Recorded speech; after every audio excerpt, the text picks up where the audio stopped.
Hello. आज हम इस वीडियो में जानेंगे कि इंग्लिश बोलने की मेथड क्या है। आज हम इंग्लिश में बात नहीं करेंगे, हिंदी में बात करेंगे। तो फर्स्ट मेथड क्या है? तो फर्स्ट है listening, writing, speaking and listening. ये 4 पिलर है जो इंग्लिश का। इसमें से हम को आसानी होता है, राइटिंग में लिख सकते हैं, रीडिंग पढ़ सकते हैं, लिसनिंग एंड स्पीकिंग। एक होता है लिसनिंग और स्पीकिंग। ये 2 पार्ट बहुत इम्पोर्टेंट है स्पीकिंग के पॉइंट ऑफ व्यू से। यदि आप रीडिंग हैबिट डेवलप कर रहे हैं तो आप मत सोचिए कि मेरा इंग्लिश स्पीकिंग हैबिट डेवलप होगा। यदि आप चाहते हैं कि इंग्लिश स्पीकिंग डेवलप हो तो इसके लिए आपको प्रैक्टिस करना पड़ेगा। किस तरह से प्रैक्टिस?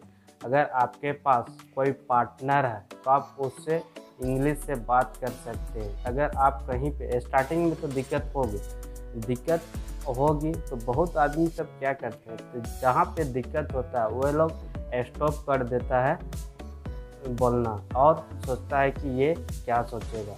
अगर ऐसे ही सोचते रहेंगे तो इंग्लिश कभी नहीं बोल पाएंगे, काहे कि बिना बोले हुए आप इंग्लिश कभी नहीं। इसी तरह जैसे कि एक स्विमर यदि स्विम करने का टेक्निक किताब में हजारों तरह के किताब पढ़ ले और वो नदी में स्विमिंग करने चला जाए तो डेफिनेटली वो कभी स्विमिंग नहीं कर पाएगा विदाउट गो रिवर या तालाब। जब तक वो तालाब में नहीं घुसेगा तब तक आप 1000 तरह का टेक्निक सीखिए कि पानी में जाने के बाद हाथ को ऐसे हिलाना है, ऐसे। आप जैसे ही पानी में जाएंगे उस समय सारा टेक्निक आप भूल जाएंगे कि किस तरह, वहाँ कुछ काम नहीं आएगा। जस्ट लाइक अभी इंग्लिश में भी यदि आप कितनों पढ़ रहे हैं, ग्रामर जान रहे हैं और ग्रामर से ये इंग्लिश नहीं आएगी बोलने के लिए। आप भले एग्ज़ाम पास हो जाएंगे ग्रामर की, बट बोलने के लिए आपको प्रैक्टिस करना पड़ेगा। और प्रैक्टिस करते समय आपको बहुत सा दिक्कत होगी। सेंटेंस में कि हाउ टू सेंटेंस आप ग्रामेटिकली गलत हो इसमें चलेगा।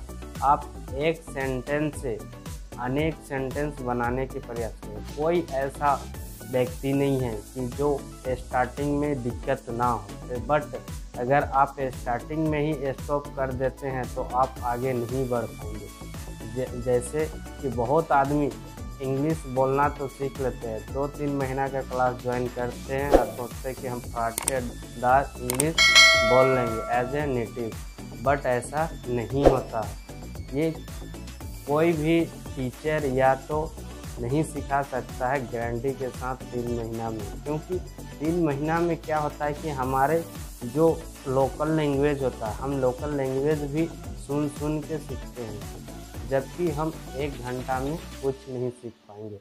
हम इंस्टीट्यूट में कितना देरी तक रह पाते हैं?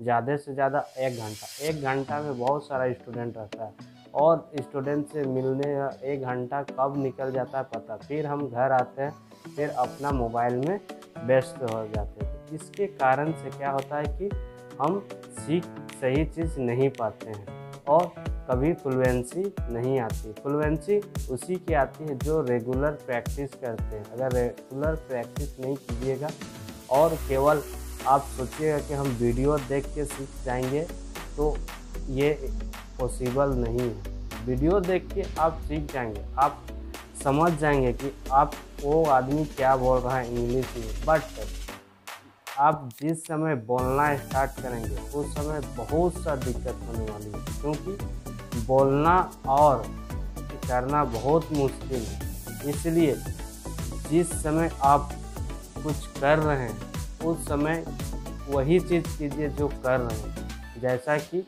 ग्रामर इम्पोर्टेंट नहीं है। जैसे एक ड्राइवर और एक मैकेनिक में क्या डिफरेंस है?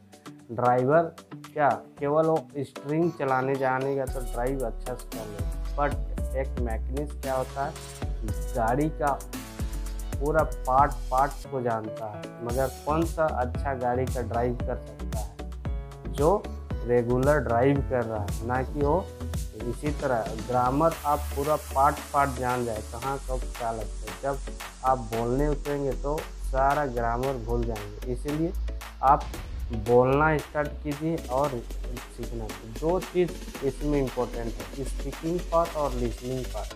हम अधिकतर बहुत सा चीज़ सुन के सीखते हैं, मतलब हम बचपन से क्या अपना जो रीजनल लैंग्वेज होता है, नेटिव लैंग्वेज जो बोलते हैं, वो हम केवल सुन के ही सीख जाते हैं, ना कि पढ़ना पड़ता है। इसी तरह इंग्लिश हमारा सेकेंड लैंग्वेज है, इसलिए हम ज़्यादा से ज़्यादा सुनेंगे और ज़्यादा से ज़्यादा इसको प्रैक्टिस करेंगे, तभी हम इसको बोल पाएंगे।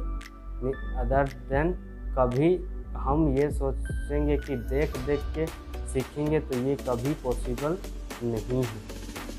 ये भले कड़वा लग रहा है बट ये सच्चाई है। कोई भी हो, एक दिन इसको स्पीकिंग पार्ट में बोलना ही होगा।